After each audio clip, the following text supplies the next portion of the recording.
Pessoal, dando rotina à nossa continuidade de estudo, nossos ensinos rotineiros por vídeo remoto, eu queria que vocês abrissem aí, a gente viu dois vídeos sobre Roma. Um Roma no aspecto de sua origem, vamos lembrar aqui comigo, e outro Roma imperial, o Império Romano. A gente viu algumas diretrizes de império, a gente viu como se deu essa construção desse grande Império Romano. Vale salientar, só para que a gente refresque um pouco a memória, que o Império Romano hoje é sede do catolicismo, onde acontecem todas as decisões religiosas. Roma hoje, ela se coloca como um país, a gente pode dizer até independente, é um local onde se tem as suas condições sociais, políticas e econômicas. Pessoal, eu queria que vocês abrissem aí o livro de vocês. Peguem o livrinho de vocês aí. Professor, eu não tenho um livro. Quem não tem um livro, acompanha na oralidade. Mas quem tem um livro, pega. Professor, mas eu não tenho um livro, o que é que eu vou fazer? Quem não tem um livro, como eu já falei para vocês anteriormente, acompanha na oralidade. E além de acompanhar na oralidade, quem não tem o livro, eu estarei mandando a atividade também referente a Roma. Eu gravei os dois vídeos sobre Roma, ou seja, vocês tiveram 2 aulas consecutivas e terão 2 aulas consecutivas com as correções coletivas. Professor, mas nós já estamos no finalzinho do nosso módulo. O que nós faremos posteriormente? Prestem atenção, pessoal. A gente vai revisar todo o conteúdo do segundo bimestre. Você vai dizer, de novo, professor? Isso. Por quê? Eu vi a necessidade, como a gente está tendo essas aulas remotas, que nós sabemos que apesar da gente se aperfeiçoar, apesar da gente tentar repassar toda a questão do conteúdo, é necessário fazer uma revisão. Quando nós estamos na sala de aula, nós fazemos essas revisões, então aqui não será diferente. Nós iremos fechar o nosso bimestre com umas 2 ou 3 aulas de revisão, para que a gente possa assimilar todo o conteúdo e, consequentemente, vocês possam dar continuidade à rotina de estudo de vocês assim que a gente volte, tá bom? Ó, pessoal, abram aí, para quem tem um livro, claro, e quem não tem, eu estarei mandando, provavelmente já esteja até no arquivo do celular de vocês. Eu queria que vocês abrissem inicialmente na página 65. Abram aí na página 65. Vamos lá? A gente vai fazer, na verdade, na página 64. A gente vai fazer a correção coletiva, certo? Professor, a semana passada a correção coletiva, essa semana também. Justamente pelo fato que eu falei a vocês. 2 vídeos aulas, parte 1, Romano, parte 2, revisão 1, correção coletiva 2. Então, 2 conteúdos e 2 correções coletivas. Vamos lá. Na primeira questão, ele vai falar assim, ó. O primeiro imperador romano, Otávio, recebeu vários títulos a partir de 27 a.C. Relacione cada um desses títulos aos respectivos significados. Aí, do lado, aqui na tabela, na página 64, nós iremos ter 2 tabelas, ó, se vocês observarem. Uma com A dizendo Augusto, B, príncipes senatos, C, pontífice máximo e D, imperador. Então, a gente vai fazendo a ligação dessas condições aqui com as relações das titulações. Vamos lá? O primeiro diz assim, ó. Eu vou colocando aqui no quadro, certo? Vou colocar então correção coletiva. Correção coletiva. Ótimo. Página 64. Vamos lá para a questão 1. Aqui ele diz, autoridade religiosa. Quem era a autoridade religiosa? O pontífice máximo. Então, a gente já pode colocar aqui, ó, nessa diretriz, a alternativa C. Vamos para B. A B vai dizer assim, ó, príncipe senatus. Quem seria o príncipe senatus? Seria quem? A gente pode colocar como o primeiro cidadão e o líder. Eu vou colocar aqui os 4 espaços e a gente vai preenchendo juntos, tá bom? Então, aqui a gente já pode colocar B. O C vai dizer Augusto. Augusto vai se colocar aonde? Aqui, ó. É o C divino. E o último vai ser o imperador, que vai ser a maior autoridade do exército romano. Então, a gente já pode fazer a ligação aqui, pessoal. Preste atenção aqui comigo, ó. Se liga aqui. Augusto será quem? O divino. O príncipe senatus será o primeiro cidadão e o líder do senado. O pontífice máximo será quem? a autoridade religiosa, e o D, que seria o imperador, será quem? A maior autoridade do exército romano. Então aqui fica, ó, C, A, D, B. Aí na questão 1 de vocês, tá bom? Professor, o senhor não tinha mandado essa atividade de casa. Se eu não tiver mandado de casa, vocês vão fazer na correção junto comigo, porque eu estou falando as questões e explicando as mesmas, tá bom? Vamos lá. Dando continuidade, ainda na página 64, agora com a questão 2. Vamos lá? Questão 2, pessoal. A questão 2 vai dizer assim, ó.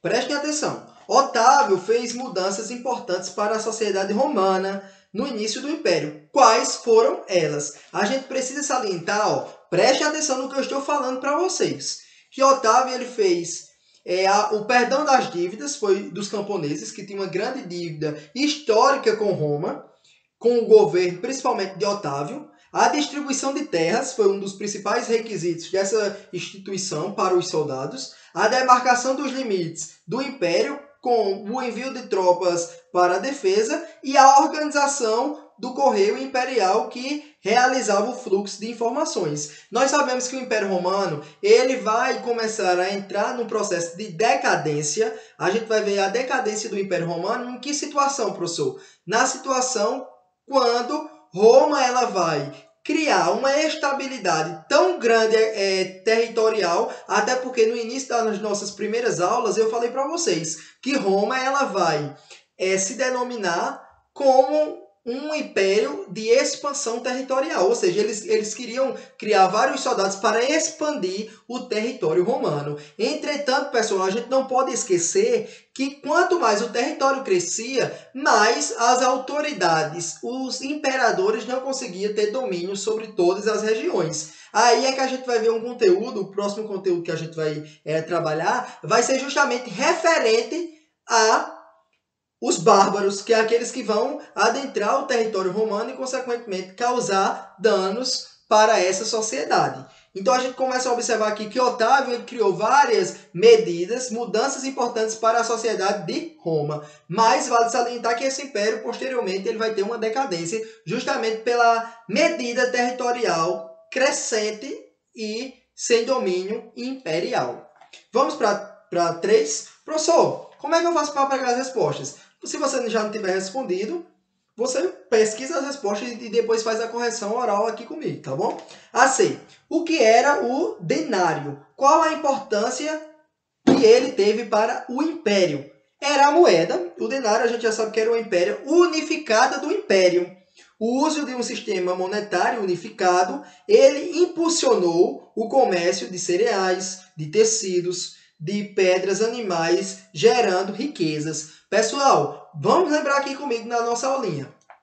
Quando a gente vai ver o denário ele é o dinheiro, a moeda, como nós já relatamos aqui, e ele vai servir com que intuito, professor? Justamente a questão da unificação da moeda. Até porque eu falei anteriormente agora para vocês que Roma tinha um território crescente, um território muito grande. Então, se Roma tinha um território muito grande, consequentemente, para abarcar todas as relações sociais, eles unificaram a moeda para se tornar uma moeda única. E se tornando uma moeda única, consequentemente, vai se ter a relação da divindade. E aí a gente vai entrar também em alguns aspectos de Roma com os critérios do cristianismo, que posteriormente a gente vai ver um pouco sobre isso. Então a gente poderia colocar aqui, ó, só repetindo a pergunta, o que era o dário, vocês vão colocar que é uma moeda, e qual a importância para o império, porque ele vai unificar as relações do sistema monetário e, consequentemente, ocasionar uma comercialização entre toda a questão espacial romana. E os principais comércio vai ser de cereais, de tecidos, de pedras, de animais, gerando riqueza para o império colocado como o império de Otávio. A 4 é uma questão de assinalar. Assinale as afirmativas que explicam a importância das estradas para o império. Vamos lá? Impediram um contato direto com as províncias? Não, isso aqui não era um setor importante, não. Aqui ele vai colocar, impulsionou o comércio. Quanto mais se tem pista, mais vai ter o quê? A questão do deslocamento. Se tem o deslocamento, consequentemente, poderia gerar também a relação do comércio. Eu vou colocar aqui, ó. temos 5 abas, certo? Aí eu vou marcando a aba aqui que for coerente com as alternativas correspondentes. A primeira a gente já viu que ela não é marcada, a segunda a gente já viu que marcava. E a terceira, agilizaram o deslocamento das tropas para o exército. Ou seja, se tem as estradas todas lá prontinhas, organizadas, consequentemente as cavalarias, tudo aquilo que se tinha ia se ter um âmbito bem melhor de passagem. Então vai facilitar. Marcando aqui a terceiro espaço de preenchimento. E a quarta vai dizer assim, ó, permitiram que a água fosse levada para todas as partes. Não tem nada a ver a água com a estrada. A estrada servia para o quê? O deslocamento, tanto da questão das tropas, como também da relação comercial. E aqui, ó, permitiram o rápido deslocamento dos funcionários de correio, que eram aqueles que levavam... Professor, o que seriam os funcionários de correio aqui de Roma? Seriam aqueles que levavam as informações referentes a questão de guerras, a questão de auxílios de guerras. Então a gente já poderia marcar aqui, ó. A gente marcou a alternativa que falava impulsionaram o comércio, agilizaram o deslocamento de tropas e de exército e permitiram um rápido deslocamento dos funcionários dos correios. Ok? Ótimo, pessoal. Belezinha. Top de linha. Vamos para a questão 5? A questão 5 ele vai dizer assim, ó. As grandes construções, como os arquedutos, as termas e os anfiteatros eram realizados apenas na cidade romana ou em todos os lugares do Império. Justifique sua resposta. Em toda a expansão do território do Império, havia as termas, os anfiteatros, os arquedutos e as estradas para as províncias pelas relações romanas. Pessoal, uma coisa que a gente pode destacar aqui nessa sociedade romana são as casas de banho. Preste atenção aqui comigo. Professor, o que seriam as casas de banho? Casas de banho seriam o local de higiene, a própria palavra já vai dizer casas de banho, mas era uma casa de banho pública, onde também acontecia, além da limpeza relacionada à questão estrutural, ou seja, à questão física, a limpeza, a higiene, também era onde aconteciam os grandes procedimentos políticos e filosóficos, ou seja, as discussões filosóficas e políticas. Não esqueçam disso, isso é um fator importante de Roma, casa de banho. Que quando a gente vê o nome casa de banho, a gente já faz o intermédio, deve ser só o canto de tomar banho. Mas não, também era um local de deslocamento e de discussão política e filosófica. Vamos para a questão, a gente trabalhou agora a questão 5, a gente vai para a questão 6. A questão 6 vai dizer assim, ó, se você viajasse para Roma nos dias atuais e pudesse escolher para visitar apenas as ruínas de duas construções entre as cidades das relações das cruzadinhas, quais seriam elas e por quê? Essa pergunta aqui é pessoal. Professor, eu tive dúvida. Teve dúvida? Pode pesquisar aqui na internet duas localidades de Roma que vai ajudar vocês a criar uma curiosidade onde vocês desejariam visitar. Vamos para a cruzadinha aqui, ó. A cruzadinha diz assim, ó. Complete a cruzadinha com os nomes das construções romanas, considerando suas funções. Vamos lá? Eu vou colocar aqui, ó. A gente já está aqui na página 65. Página 65. Ele vai dizer assim, ó. Destinados ao transporte de água. Era o quê? Os arquedutos. Então, vocês completam lá na cruzadinha. A 2. Construídos para a apresentação de espetáculos e corridas. Inclusive, eu falei isso no vídeo, hein, sobre isso. Seriam o quê? Os circos. A C. Construídas para agilizar o transporte de mercadorias. É chamado de quê? Estradas. A 4. Usada para banhos públicos. É chamado de quê, pessoal? As termas. Ou termas ou casa de banho, como eu já expliquei para vocês. Construídas para a apresentação de espetáculos e lutas. A gente pode chamar de quê? Anfiteatros. E a 6, destinado à residência de pessoas ricas. Como era chamado? Domos. Destinado à residência de pessoas pobres. A gente poderia falar de quê? Das relações dos pobres. Era considerada as insulas. Pessoal, eu queria diferenciar a Domus e a insula. Professor, como era a Domus? Domus era a casa das pessoas que tinham grande poder, o quê? Financeiro de Roma. Ou seja, as pessoas que tinham grande poder. As casas eram feitas com vários repartimentos. Já as insulares, a gente vai perceber que vai ser casas mal construídas, com materiais fracos, porque simbolizava a relação de empoderamento social, ou seja, de condição social. Tinha a Domus, que era a casa dos ricos, e a Insulae, que era a casa dos pobres. Ótimo, pessoal. Vamos para a questão 8. A questão 8 vai dizer assim, ó, quem trabalhou na construção, na conservação e na limpeza das construções públicas na época do Império? Seriam quem? Os leginários. Em tempos na paz, trabalhavam nas construções nas áreas das fronteiras do Império. Os escravizados que pertenciam ao Estado trabalhavam na manutenção das limpezas. Então a gente observa aqui, ó, quem trabalhava nas construções eram os legionários e quem trabalhava nas relações das construções públicas, os escravos, que pegavam no pesado. Até porque quando a gente foi estava trabalhando Roma, a aula passada, que essas correções coletivas elas também servem para a gente aprender, hein, pessoal? Para a gente refrescar as memórias em relação às aulas. A gente fez aqui no quadro o quê? Uma pirâmide social. E a gente viu que na última escala estavam os escravos. E quem poderia ser os escravos? Vamos pensar comigo. Os escravos aqui poderiam ser os prisioneiros de guerra ou aqueles que eram comprados. Nós sabemos muito bem, na aula eu expliquei bem direitinho como se dava essa estabilidade dos escravos, que eram muitas vezes pagamentos de dívidas. Ótimo, hein, pessoal? Vamos para a questão 9. A questão 9 vai dizer assim, você estudou sobre o período de paz de aproximadamente 200 anos que aconteceu no Império.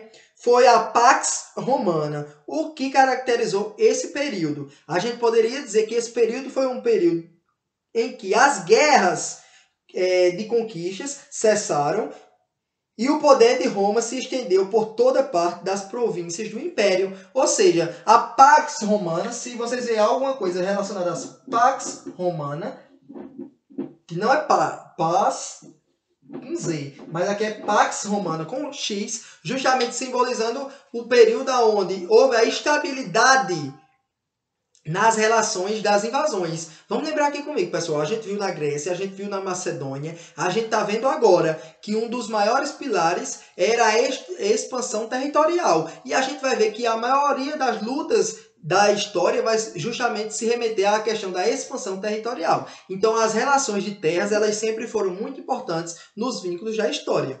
Ok? Vamos lá, pessoal. Vamos para a página 66 agora, tá bom? Vou apagar aqui, ó. A gente está vendo que essas correções coletivas, elas também se denominam como aula, porque justamente a gente faz uma revisão daquilo que a gente já viu e a gente vai ficar fazendo sempre isso. A resolução de questões é importantíssimo para a fixação do conteúdo. A gente já viu a questão conteudista e agora a gente vai responder questões vinculadas a esses dois vídeos que foram postados. Roma, parte 1, Roma, parte 2. Vamos lá? Sobre a política do panem Antissequis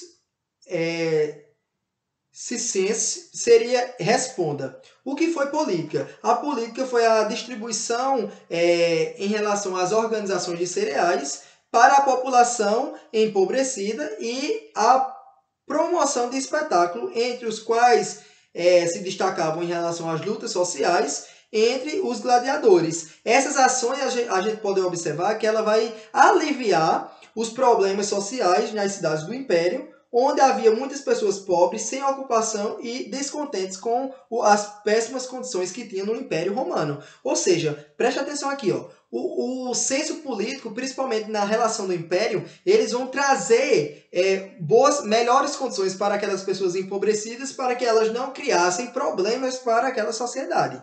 E a B vai dizer assim, ó, você concorda que os governantes tinham razão em se preocupar com a situação dos mais pobres? Justifique. Essa aí é pessoal. Essa aí a gente pode tirar da nossa sociedade atual. Vocês acham que os governantes os políticos, eles deveriam se preocupar com as classes pobres? Quando eu falo pobre, é realmente aqueles que não têm o que comer, não têm o que vestir e não têm onde morar. Tem problema com a questão econômica, no vínculo financeiro e também social. Então vocês vão aí colocar as preocupações que vocês justificariam para essa pergunta. Então essa pergunta também seria de nível pessoal. Espero que vocês respondam com grande caráter, né? Porque essa pergunta é uma pergunta que vai instigar as condições dessa população. Vamos para a C? A C vai dizer assim, ó, você considera que os pobres tinham motivo para se revoltar? A gente observou muito aqui, ó, que muitas coisas os pobres não participavam. Eles já não participavam a priori políticos. As casas deles já eram menos desfavorecidas. Consequentemente, o trabalho deles era um trabalho mais forçado. Não tinha direito a discussões políticas, nem sociais, nem filosóficas. Então aqui vocês vão responder. Você considera que os pobres eles tinham motivo para se revoltar? Justifique sua resposta. Valendo salientar que as condições de vida da população era totalmente precária, hein? Então vocês vão colocar aí. E a 11, ele vai dizer, duas das principais consequências das guerras de conquista foram a imediata diminuição do território imperial e o aumento dos impostos. A B, o aumento do poder dos líderes militares e do número de escravizados. E a C, a diminuição do número de escravizados e o aumento do poder do império. Preste atenção aqui, ó, duas principais consequências. Quais foram as duas principais? O aumento do poder dos líderes militares e o número de escravizados, que aumentavam na constituição do império. Então, a questão 11, a gente vai marcar aqui é a alternativa B. Vamos para 12 e para 13. A 12. O trabalho do exército romano continuava após a conquista dos territórios, pois era necessário o quê? Qual era a necessidade do trabalho do exército? Proteger as fronteiras e evitar as rebeliões dos povos conquistados, disseminar a religião romana e proteger os líderes locais, nada a ver isso aí. Eliminar os povos conquistados e disseminar a cultura romana, não. Um dos principais pontos do exército era o quê? Proteger as fronteiras para que nenhum território adentrasse Roma e também a conquista de territórios. Então, a 12 é a alternativa A. Vamos para a última. A última vai dizer assim, ó, os títulos príncipes e augustos concedidos ao primeiro imperador romano, Otávio, significava, respectivamente, A. Líder do Senado e do Exército, líder dos patrícios e dos plebeus, nada a ver, e primeiros cidadãos e divindades. Nós sabemos muito bem que todas as instaurações vinculadas ao imperador eram vinculadas também à divindade. Então, seriam os primeiros cidadãos e a relação com as constituições divinas. Pronto, pessoal, nós terminamos aqui. E, ó, preste atenção, nas próximas aulas, na próxima aula a gente vai ver um pouco sobre a decadência do Império Romano e sempre com esse nível. A atividade para vocês responderem, já que nós já finalizamos o conteúdo, e esse feedback entre eu e vocês aqui, que fica bem legal, até porque eu fico ciente que vocês estão realizando as atividades. Você pode até dizer assim, professor, mas a gente está mandando para o seu WhatsApp as atividades. Eu estou marcando e colocando lá, pessoal, a atividade está correta, beleza. A gente, essa questão pode ser melhorada. Ótimo, estou fazendo isso sim. Vocês sabem muito bem. Quem me procura no WhatsApp, eu estou dando feedback, o retorno. Mas é importantíssimo que a gente faça as atividades também mantendo esse diálogo que constrói o conhecimento. O conhecimento não é meu, o conhecimento não é seu. O conhecimento, nós fazemos a junção desse conhecimento e, consequentemente, progredimos na relação educacional. Pessoal, um abraço, eu estou morrendo de saudade de vocês. Espero que volte logo, para que assim a gente possa dar continuidade presencialmente às nossas aulas. Óbvio que quando passar tudo isso, a escola vai proporcionar para vocês um retorno, mas um retorno totalmente cuidadoso. Vocês precisam pensar que nós não iremos voltar da mesma forma. Nós iremos voltar colocando a nossa saúde em primeiro lugar. E só se coloca a nossa saúde em primeiro lugar justamente com os cuidados que nós iremos ter durante o retorno das nossas aulas, para que assim a gente possa dar continuidade sem nenhum problema. Um abraço e tudo de bom para vocês. Cheiro! Vocês são show de bola!